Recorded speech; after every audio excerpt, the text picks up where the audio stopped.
CLAT possible है 10 अक्टूबर और हम आपके सामने द हिंदू डिस्कस करने वाले हैं। सबसे इंपॉर्टेंट न्यूज़ हमारे सामने अगेन इसराइल हमस का इशू जो है वो कंटिन्यू होते हुए नज़र आ रहा है।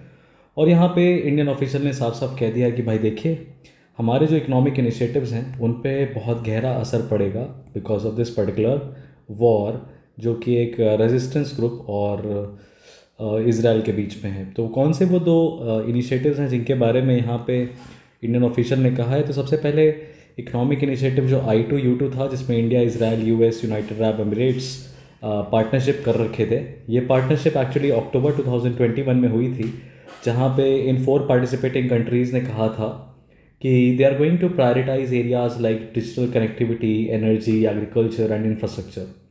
And the I2U2 initiative was basically planning to open up food parks in Gujarat as well as Madhya Pradesh, and they were also planning to create a hybrid renewable energy project in Gujarat, which might get delayed. Now, the other project that they recently inaugurated, or you can say announced, was IMEC corridor, India Middle East EU economic corridor, that were aimed at creating new partnership for India's post-COVID economic plans. So they are going to face a setback, and all of this is an outcome of the Abraham Accord signed on September 15, 2020, between United Arab Emirates, Israel, and Bahrain. Now, this has been asked already in CLAT 2020, so you don't have to really deep dive into it. But the plan was, see, you will find that it was $2 billion projects. So the senior Indian officials did not go to give much details, but confirmed that the New Delhi is concerned about the way the future of Israel will shape up after the surprise attack by Hamas left hundreds of Israelis dead and wounded. Now, it is very difficult to create a truce between Israel and Palestine for that matter. So, this matter is going out of hand. And here you will find that Congress working committee is showing support for Palestinians, the urgent ceasefire. India officially maintains the two-state solution, and Bharatiya Janata Party has recently stated that Hamas had waged a terror attack. So you will find that Indian domestic politics is, bifurcated in their opinions. One is supporting exactly Palestine, and the other is supporting exactly Israel. Though none of them are supporting Hamas, that is very much clear. Now, the other initiative that we see is with respect to India-Myanmar border. And again, this is a conflicting area. So Manipur is continuing over here, the Manipur issue. And much of the infiltration along Myanmar border happens inside India because we do not have a proper boundary with Myanmar like we have with Pakistan. But in this particular article, see, most of the students, those who read The Hindu, they usually tend to avoid newspaper reading and go on relying on compilations and all of that. I have always maintained this particular posture in my class, offline, online, wherever you must have studied from me. I've always maintained this posture that please read the newspapers thoroughly on a daily basis. There is no race, there is no competition.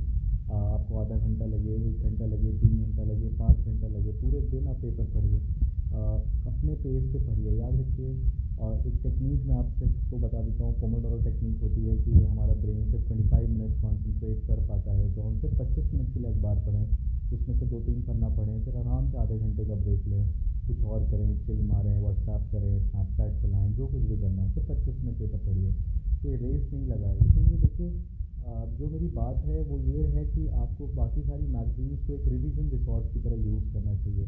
जैसे हमारे सामने एक बहुत छोटा सा news आया है कि smart fence along Myanmar border in the pipeline the government has stated. इसमें देखिएगा ज़रा किस तरीके के फैक्ट्स हैं हमारे सामने। सबसे पहले तो आपको ये पता चलेगा, जो फेंसिंग की बात है वो मिनिस्ट्री ऑफ होम अफेयर्स के अंदर आती है। 100 किलोमीटर का म्यांमार बॉर्डर पे हम स्मार्ट फेंसिंग लगाने की बात कर रहे हैं। पहला फैक्ट तो हमारे सामने इसमें ये था। दूसरा फैक्ट आपको दिखाई देगा कि गवर्नमेंट ऑफ इंडिया ने क्या रीजंस अकॉर्ड किए हैं कि आफ्टर ऑल मणिपुर में इतना ज़्यादा इंसर्जेंसी क्यों हुआ, इतना डिस्टर्बेंस क्यों हुआ। तो उन्होंने कहा कि अनफेंस्ड बॉर्डर है और अनरेगुलेटेड माइग्रेशन है म्यांमार की तरफ से, जिसकी वजह से मणिपुर में जो एथनिक वायलेंस है वो बढ़ा। तो दूसरा फैक्ट आपको यहाँ पे दिखाई देगा। फिर आपको तीसरा फैक्ट देखिए, यहाँ पे ये दिखाई देगा कि जो मेन ग्रुप्स हैं जो इंसर्जेंसी क्रिएट कर रहे हैं, एक्चुअली वो ट्राइबल कम्युनिटीज़ देखिए, मैती है, नागा है, कुकी है, जोमी है और हमार है। इंसर्जेंट ग्रुप्स, ये तीनों के ये जितनी भी ट्राइब्स हैं ये सभी मिलके 23 अंडरग्राउंड आउटफिट्स चला रही हैं। और 23 अंडरग्राउंड आउटफिट्स दो यूनियंस में खुद को अपने आप को रिप्रेजेंटेशन देते हैं, यानी इन लोगों ने अपने दो संगठन बना रखे हैं। एक है यूनाइटेड पीपल फ्रंट यूपीएफ, दूसरा है केएनओ कुकी नेशनल ऑर्गेनाइजेशन। और चौथा फैक्ट आपको ये दिखाई देगा कि इन दोनों ऑर्गेनाइजेशन ने सरकार के साथ, हमारे गवर्नमेंट ऑफ इंडिया के साथ सस्पेंशन ऑफ ऑपरेशन एग्रीमेंट कर रखा है। कब से? अगस्त 2008 से। फिर आपको पांचवा फैक्ट इसके बीच में इंडिया और उसके बीच में दिखाई देगा, जो कि पिछले साल का है एफएमआर के लिए। What is FMR? That is free movement regime. What is free movement regime? तो भारत और म्यांमार के लोग बिना जो, क्योंकि हमारी इंटरनेशनल बाउंड्री तो है नहीं, तो म्यांमार के लोग भारत में और भारत के लोग म्यांमार में 16 किलोमीटर तक जा सकते हैं either side of the India Myanmar border, and they can stay there for 2 weeks. 2 हफ्ते से ज़्यादा रहना है तो फिर अनुमति लेना पड़ेगा। ये 2022 में उनके बीच में अग्री हुआ था। और ये जो बॉर्डर पास है ये 1 साल के लिए वैलिड रहता है। ये बॉर्डर पास जो है आपको एक कॉम्पिटेंट अथॉरिटी इशू करेगी। छठा फैक्ट आपको यहाँ पे दिखाई देगा कि अभी फ़िलहाल के जो चीफ मिनिस्टर हैं मणिपुर के, जिनका नाम है एन बीरेन सिंह, उन्होंने बेसिकली ये जो एफएमआर है ये कोविड-19 के बाद से सस्पेंड कर रखा था। और अभी उन्होंने मिनिस्ट्री ऑफ होम अफेयर्स को कहा है कि एफएमआर फ्री मूवमेंट रेजिम जो है इंडिया म्यांमार बॉर्डर के अलॉन्ग, इसको क्या करिए, ख़त्म कर दीजिए। फ्री मूवमेंट रेजिम की परमिशन ही मत दीजिए और फेंसिंग कंप्लीट करिए। सातवां फैक्ट आपको यहाँ पे ये दिखाई देगा कि इंडिया म्यांमार के बीच में कितने किलोमीटर का बाउंड्री है, तो 1643 किलोमीटर्स का बाउंड्री है, जिसमें 1472 किलोमीटर जो हैं वो ऑलरेडी डिमार्केट हो चुके हैं। कुछ somewhere around you will find that 130-40 kilometres जो है जिनका डिमार्केशन बाकी है। तो अगेन ये देखिए एक बहुत छोटी सी बेतुकी सी न्यूज़ थी जो शायद आप मिस कर जाते, लेकिन अगर आप इसको डिटेल में पढ़ेंगे तो आपको इससे 7-8 फैक्ट निकल के आ रहे हैं। और 2020 से लेके 2023 तक के ऑलमोस्ट जितने भी फैक्चुअल इश्यूज़ हैं वो यहाँ पे कवर हो रहे हैं। So this is the art and importance of reading newspaper closely. Now, the other very interesting news that has appeared before us is this periodic labor force survey, जहाँ पे आपको कह रहे हैं कि अर्बन अनएम्प्लॉयमेंट जो है, शहरी बेरोज़गारी जो है वो 6.6% फर्स्ट क्वार्टर में ड्रॉप हो गई है। एंड 2023 के फर्स्ट क्वार्टर का ये डेटा है, दैट इज़ अप्रैल से लेके जून तक का ये डेटा है। पीरियोडिक लेबर फोर्स सर्वे यानी कि ईयरली कितने टाइम में आता है? ईयरली ये 4 टाइम्स आता है, हर क्वार्टर का आता है। कौन इसको रिलीज़ करने वाली बॉडी है? तो ministry of statistics and programme implementation है। मिनिस्ट्री ऑफ स्टैटिस्टिक्स और प्रोग्राम इम्प्लीमेंटेशन को ये particular periodic labour force survey को साल भर में 4 बार रिलीज़ करती है। अब इसमें क्या क्या फैक्टर्स इंक्लूड होते हैं और किस तरीके से ये कह रहे हैं कि प्री पैंडमिक आने के पहले जो भी हमारी फाइंडिंग्स थी उससे बेहतर हो गया है हमारा पीरियोडिक लेबर फोर्स सर्वे 2023 के फर्स्ट क्वार्टर में, जहाँ पे हमें एक्सपेक्टेशन ये होगी कि लेबर फोर्स पार्टिसिपेशन कम हुआ होगा, बेरोज़गारी बढ़ी है, आंकड़े हमें कुछ और दर्शा रहे हैं। और यहाँ पे सबसे पहले देख लेते हैं कि क्या डेटा में कहा जा रहा है। तो पीरियोडिक लेबर फोर्स सर्वे जो है नेशनल सैम्पल सर्वे ऑफिस कराता है। मिनिस्ट्री ऑफ स्टैटिस्टिक्स और प्रोग्राम इम्प्लीमेंटेशन के अंदर ये नेशनल सैम्पल सर्वे ऑर्गेनाइजेशन ऑफिस आता है, जो कि ये कहता है कि अनएम्प्लॉयमेंट रेट अर्बन एरियाज़ में जो हैं वो डिक्रीज़ हो गए हैं। और लेबर फोर्स पार्टिसिपेशन रेट की अगर हम बात करें, LFPR की बात करें, जो कि obviously for persons aged above 15 देखा जाता है, और and above the worker population ratio, ये सब चीज़ें क्या है, इम्प्रूवमेंट शो कर रही हैं। तो सैम्पल सेट जो भी उन्होंने लिया हो, हमारे लिए डेटा इंपॉर्टेंट है। तो डेटा में सबसे इंपॉर्टेंट पहला फैक्ट हमारे लिए ये निकल के आता है that labour force participation rate in urban areas has increased from 47.5% last year to 48.8% this year। बहुत ही कम ग्रोथ हुआ है, 1.3% का ग्रोथ है बट है। और 73.5% मेन जो थे इस पीरियड में वो बढ़े हैं। और वुमेन की बात करें तो 20.9% से 23.2% हो चुका है ड्यूरिंग दिस पीरियड। यानी हम यहाँ पे ये देख सकते हैं कि वुमेन पार्टिसिपेशन जो है काम करने में, लेबर फोर्स में, वो क्या है, पॉजिटिव है। अच्छा, ये सारी चीज़ें आपको, ये डेटा आपको क्या समाज के लिए क्या ट्रेंड्स बताता है? तो हमारे यहाँ पे जो सोशो इकोनॉमिक गैप है, समाज में महिलाओं को बाहर काम करने नहीं दिया जाएगा, पुरुष ही काम करेगा, जाति के हिसाब से काम जो है वो बटा हुआ है।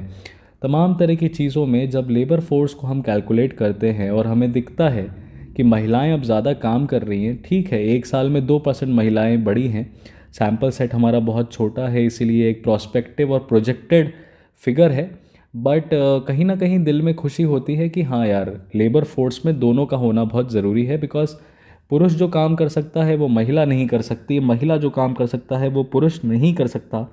और हमारी पेट्रियार्कल माइंडसेट जब इन सब चीज़ों को सपोर्ट करती है, बॉल्स्टर करती है, तो अपने आप में ये एक रिपोर्ट है, एक सर्वे हमारे लिए पॉजिटिव एस्पेक्ट में आता है।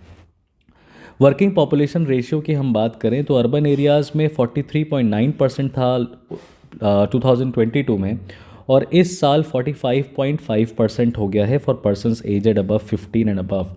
मेन की बात करें तो 68.3% मेन काम करते थे, अभी 69.2% मेन काम कर रहे हैं। वुमेन की बात करें तो 18.9% की बजाय 21.1% ड्यूरिंग दिस पीरियड है। यानी कि खासा इम्पैक्ट पड़ा है अपना वुमेन पार्टिसिपेशन पे इस वाले सर्वे के हिसाब से। डिक्रीजिंग ट्रेंड की बात करें तो अनएम्प्लॉयमेंट रेट, बेरोज़गारी जो है वो कम हो रही है। बेरोज़गारी 7.6% थी लास्ट ईयर अप्रैल में, और अभी 6.6% हो गई है। और वहीं कंपेयर करें अगर हम इसको प्री पैंडमिक एरिया से, तो 7.8% और 9.87% में हॉवर कर रही थी, और करेंटली 6.6% आ गई है। तो ओवरऑल हम प्री पैंडमिक स्टैंडर्ड्स पे पहुंच चुके हैं। यानी कि पैंडमिक हमारे भारत में लेबर फोर्स पार्टिसिपेशन पे बहुत ज़्यादा इम्पैक्ट तो नहीं डाल पाया है। तो ये सारे फैक्टर्स को आप हमेशा अपने दिमाग में लेके चलिएगा। NSSO क्या है, नेशनल सैम्पल सर्वे ऑर्गेनाइजेशन, किसको जोड़ के बनाया गया, नेशनल स्टैटिस्टिकल ऑफिस को जोड़ा गया, तो कौन उसका चेयरमैन है और कौन ये सब चीज़ें हैं, ये आप कैलकुलेट कर सकते हैं, आपको गूगल पे सब कुछ मिल जाएगा। So read about NSSO and who is the minister of programme statistics and implementation, but this is the news that you should cover, and definitely the data is very much important. Now you will find that ICMR, Indian Council of Medical Research, to conduct study to develop solution to remedy childhood undernutrition. Bharat में under nutrition का बड़ा problem है, तो ICMR ये study करने वाला है। तो बहुत अच्छी बात है, जब कर लेगा तब हम इसको पढ़ लेंगे। अभी हम बस नज़र रखें कि अच्छा, इंडिया में अंडर न्यूट्रिशन का प्रॉब्लम चिल्ड्रन में काफ़ी देखा जाता है। नाउ अगेन, इसराइल पैलेस्टीन के कॉन्फ्लिक्ट में बिजनेस पेज पे एक बहुत न्यूज़ है कि गाज़ा में जो स्ट्राइक हुआ है, दैट इज़ अल अक्सा का जो इन्होंने ऑपरेशन फ्लड करके जो किया है, उसमें सबसे मेजर इम्पैक्ट जो पड़ा है, जो सबसे मेजर इम्पैक्ट पड़ा है वो ऑयल प्राइसेस पे पड़ा है। So you will find here that the global crude oil prices have surged more than 3%, even if stocks tanked amid a risk-averse stance from investors who rush to safe haven assets such as gold. So you will find here that oil prices जो हैं India के comfort zone के बाहर जा सकते हैं, और अगर गवर्नमेंट बहुत ज़्यादा ऑयल को होल्ड करने की, प्राइसेस को होल्ड करने की कोशिश करेगी, बिकॉज अगले साल चुनाव आने वाले हैं, तो इसकी वजह से हमारा इंपोर्ट बिल जो है वो महंगा हो जाएगा। और $87 पर बैरल था, और इक्विटी मार्केट, शेयर मार्केट पे भी काफ़ी ज़्यादा प्रेशर पड़ रहा है, और गोल्ड जैसी चीज़ें जो हैं उस पर लोग ज़्यादा पैसा अब लगा रहे हैं। तो यहाँ पे फ़िलहाल अभी क्रूड ऑयल प्राइसेस जो है वो $90 पर बैरल के ऊपर चले गए हैं, जो कि एक ट्रबल क्रिएट कर सकता है, क्योंकि इंडिया में जब इलेक्शन है तो तेल के दाम बड़े सेंसिटिव होते हैं, और पॉलिटिकल पार्टी जीतने के लिए इसको कंट्रोल करने की कोशिश करेगी। तो ये पैसा एक्स्ट्रा कहाँ से लेके आएगी, ये देखने वाली बात है। तो यहाँ पे आपको देखें, समझने वाला है कि इसका असर एक अर्थव्यवस्था पे क्या पड़ेगा, right. Robert F. Kennedy Jr. will run for US president as an independent, बहुत अच्छी बात है। Macron is meeting with the German Chancellor Olaf Scholz. The meeting is being held in Hamburg. So they are going to talk about digital innovations, including artificial intelligence. Bangladesh opposition leader Zia at high risk of death. The doctors are saying that opposition leader Khalida Zia was at a high risk of dying without urgent medical intervention abroad after authorities rejected her plea to leave the country. Despite liver cirrhosis and heart problems, she was denied permission by the Sheikh Hasina government to leave the country. Right, Afghanistan में earthquake आया है and people are basically trying to save themselves. 2,000 people have already been died in the Herat city, and magnitude of 6.3 have hit the Afghanistan's country. So you will find here news, small news. Now, what did Hamas achieve from the attack on Israel? So this is a good speculation. So definitely you should read it. It's a definitely a good read. EU freezes Palestinian funding following Hamas attack on Israel. So you will find अब European union ने अपना एक तरफा support Israel को show कर दिया है और पैलेस्टीन को फंडिंग नहीं देंगे. Sri Lanka to take over as the chair of Indian Ocean Rim Association. Let me discuss this particular aspect because it is very important for the upcoming CLAT examination, CLAT 2024, right? Indian Ocean Rim Association के बारे में आपको जानना बहुत ज़रूरी है. So as you can understand, Sri Lanka continues to remain important इस साल और सैम्पल पेपर में भी श्रीलंका के ऊपर पैसेज आया है. अब अगेन देखिए ये वाला जो पर्टिकुलर आर्टिकल है इससे बहुत सारे फैक्ट्स जो हैं वो निकल के आते हैं. सबसे पहले तो फॉरेन मिनिस्टर्स की मीटिंग होने वाली है इंडियन ओशन रिम एसोसिएशन में. तो हमारे दिमाग में सवाल आ रहा है कि ये Indian Ocean Rim Association after all है क्या. तो इंडियन ओशन रिम एसोसिएशन के बारे में यहाँ पे आपको देखिए बेसिक फैक्ट्स दिया हुआ है कि 1997 में इस्टेब्लिश किया गया था. एक इंटर गवर्नमेंटल ऑर्गेनाइजेशन है. वो सभी कंट्रीज़ जो कि इंडियन ओशन से बाउंड्री रखती हैं उसके रिम पे हैं. तो अफ्रीका से, वेस्ट एशिया से, साउथ एशिया से, साउथ ईस्ट एशिया से और ओशियानिया वाले इलाके से इस कंट्री में 23 मेंबर कंट्रीज़ हैं और 11 डायलॉग पार्टनर्स हैं. और अगर आपको फिर ये फैक्ट समझना है कि कौन कौन सी मेंबर कंट्रीज़ हैं न्यूज़पेपर में दिया हुआ है. तो पहला फैक्ट तो ये हो गया. अब देखिए दूसरा फैक्ट मेंबर कंट्रीज़ के बारे में दिया है कि Bangladesh, India, Iran, Mauritius, Malaysia, South Africa और countries representations from Australia, Comoros, France, Indonesia, Kenya, Madagascar, Maldives, Mozambique, Oman, Seychelles, Singapore, Sri Lanka, Somalia, Tanzania, Thailand, UAE and Yemen, ये सभी कंट्रीज़ मेंबर कंट्रीज़ हैं. अब अगर हमें डायलॉग कंट्रीज़ की बात करनी है तो डायलॉग कंट्रीज़ के नाम हमें यहाँ पे दिए हुए हैं. China, Egypt, Saudi Arabia, Germany, Italy, Japan, Republic of Korea, Turkey, UK and US. These are the dialogue partners. अभी श्रीलंका का फॉरेन मिनिस्टर अली साबरी साहब जो हैं वो इस काउंसिल को चेयर करेंगे और ये चेयर करेंगे अगले 2 साल के लिए. और ये चेयर ले किससे रहे हैं? बांग्लादेश से ले रहे हैं. तो आपको यहाँ पे ये तीसरा तरह का फैक्ट दिखाई देगा. इस बार के एजेंडा में जो मेन बात है वो 6 प्रायोरिटी एरियाज़ डिसाइड किए गए हैं. ये चौथा फैक्ट हमें दिखाई देगा. इसमें 6 प्रायोरिटी एरियाज़ में ट्रेड है, investment, maritime safety, fisheries, disaster risk और blue economy, right. Council will be preceded by the 25th meeting of the Committee of IORA senior officials, all of this. Along with that, you will also find that Chinese vessel, which is Xi'an 6, which was about to visit Sri Lanka, is about to visit Sri Lanka, is also being discussed in this particular forum as India and USA both have raised their matters and concerns with Sri Lanka. On the other hand, we will also find the launch of a long pending ferry service between Nagapattinam in Tamil Nadu with Kanke Santurai in northern province of Sri Lanka this week. So this is becoming a very important area, Indian Ocean Rim Association, and somewhere around we have discussed that contemporary issues along with the static areas. So you can find that in newspapers कभी कभी ऐसा होता है dear कि paper में कुछ नहीं important होता है. कभी कभी ऐसा होता है कि पूरा ही पेपर इंपॉर्टेंट होता है. तो आज का जो पूरा पेपर है इसमें आप देख सकते हैं कि काफ़ी सारा इन्फॉर्मेशन आपको यहाँ पे देखने को मिलेगा. चलिए चलते हैं अपने एडिटोरियल्स की तरफ. तो एडिटोरियल्स में ये डेफिनेटली पढ़िएगा आप. इंडियाज़ प्रेस फ्रीडम की बात कर रहा है यहाँ पे. अगेन वही न्यूज़ क्लिक वाला मैटर और सुप्रीम कोर्ट के जजमेंट्स के साथ चीज़ों को रिलेट करते हुए चल रहे हैं. तो judiciary after all, why the judiciary is quiet and government is getting aggressive, curtailing press freedom. So as you can see that he is not a सरकारी व्यक्ति. He is a person who has founded Internet Freedom Foundation.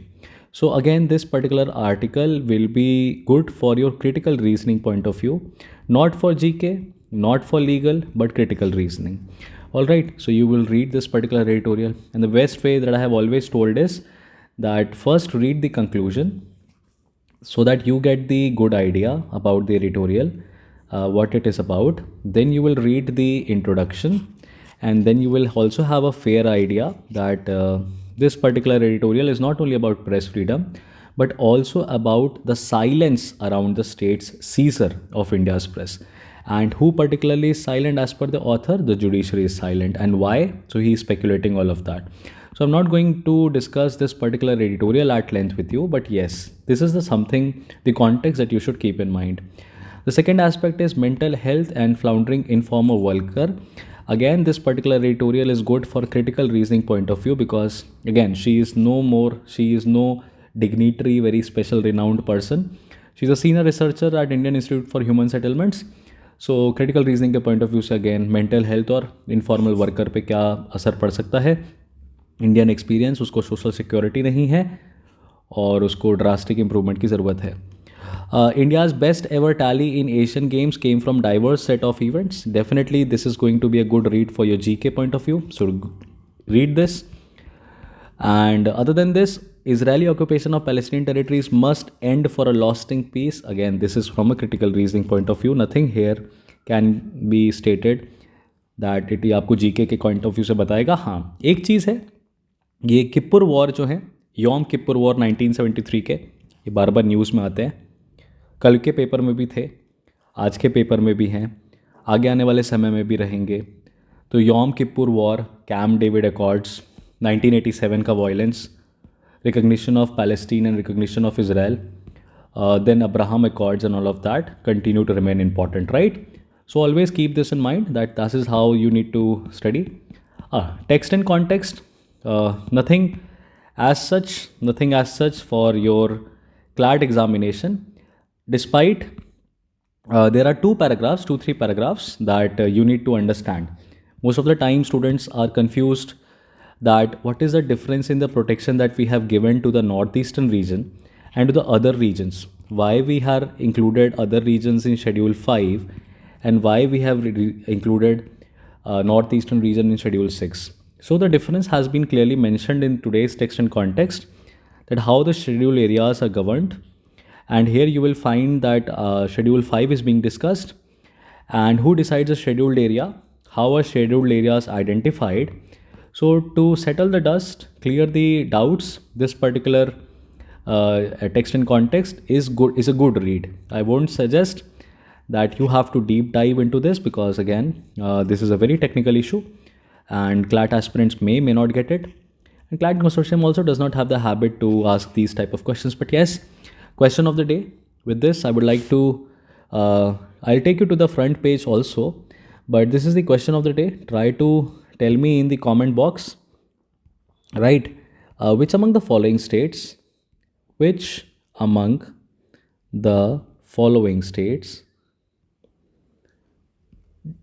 does not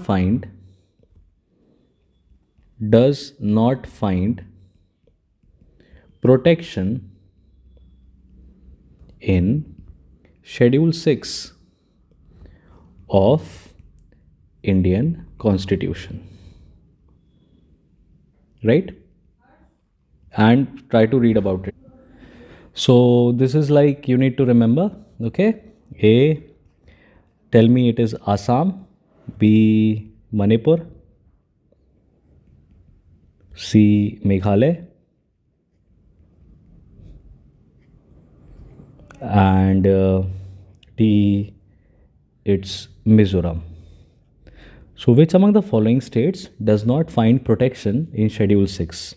Do tell me in the comment box what is your answer. And with this, it's a wrap of today's newspaper. From the front page, we only have one news that you should study particularly, and that is Claudia Golden has won the 2023 Economic Nobel Prize for working on the gender gap. And she is a Harvard University professor, and she is the third woman to win the prize out of 93 economics laureates. So who are the other two that you should study? And that's it. So I'll see you guys in the next. Thank you so much.